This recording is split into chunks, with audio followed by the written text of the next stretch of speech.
Hey couples, today we're going to talk about setting solutions-focused goals in your marriage. Tracy, what's the alternative? I guess I'm sure some husbands are watching saying, what other kind of goals are there? Of course, they should all be solutions-focused, but yet in marriage, sometimes that's not what we do. Right. So solutions focused is, in its word, descriptive, that you're looking for solutions in the short term, in the future, that some little things you could change to make a big impact on your marriage.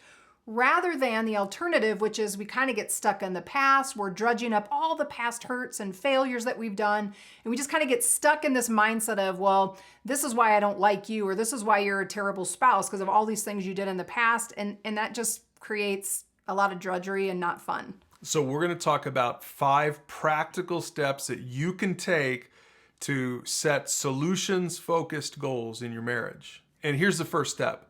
Stay positive. Frame your problem as an opportunity for growth rather than just as a frustration you keep having with your spouse. Yeah, think about the last time you guys got in an argument. It probably started something like, you're a jerk, you're always late, you never give me any attention or care. And so we frame it as a complaint, like this is a character flaw in you and this is why you're a big jerk.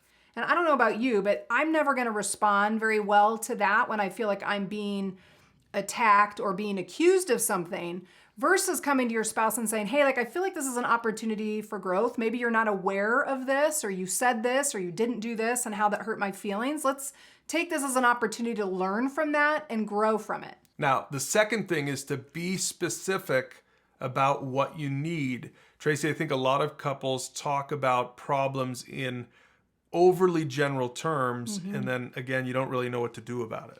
Yeah, so you want to be specific. Like if I come to you and I say, like, I just feel like you don't give me a lot of attention anymore. Okay, well, so to you, what that might mean is, oh, okay, I'll bring you flowers 5 days a week.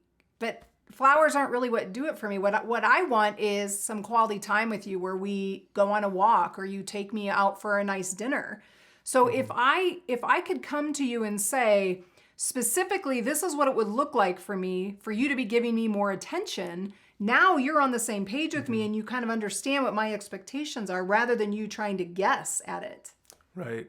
And this might be something some couples have to work at, because maybe spouse, wife, husband, whichever one, you say, I'm not really good at being specific about what my needs are. So some of that might be you before you even get into this conversation, you need to really spend some time on your own to think, what is it that really is frustrating me?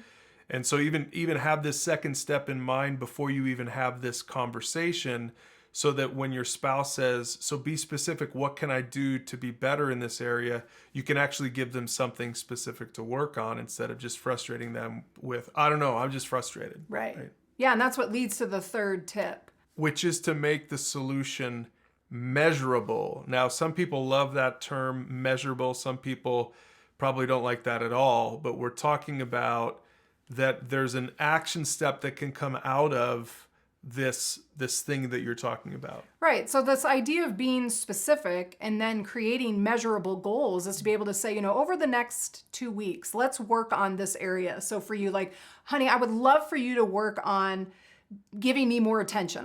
I've been specific about what that looks like to me. Now let's have some time for you to put that into practice.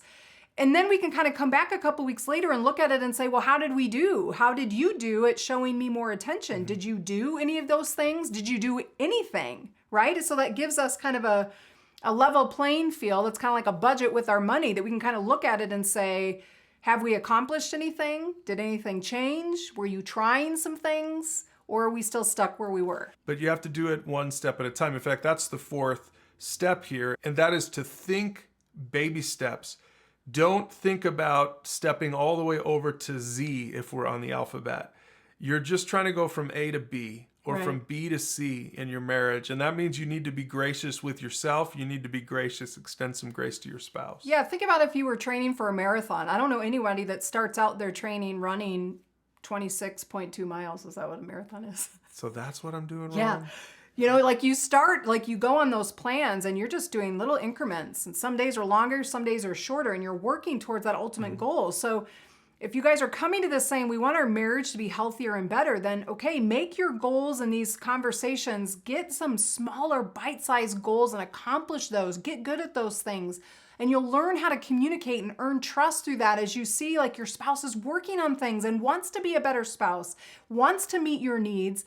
Then you can kind of build on that over time and get to maybe some of those bigger goals that you have. But in the short term, just think of the small, measurable things and celebrate when you see your spouse doing some of those things that you've asked him to do. And that's the fifth step, is to celebrate it, is to always come back and celebrate the little wins. Celebrate when you do finally make it, when you do see some improvement in your marriage. Because again, that will help reinforce, it's kind of a positive feedback loop, right? We started with being positive, and then we did a lot of work in steps 2, 3, and 4. So we better end with being positive. Celebrate when you do see a win, rather than just sort of being sad about when you fail, or when, oh, here we go again, back to the frustrating habits that we formed in our marriage. Well, if you start celebrating when your spouse does it right, hey, great job. Mm-hmm. Thank you for scheduling me in on a Friday night. Thank you for giving me your full attention, whatever that issue was. Yeah. And I think that you will see that if you guys can do that, you'll start to see your marriage growing and getting stronger, and it's going to be more enjoyable.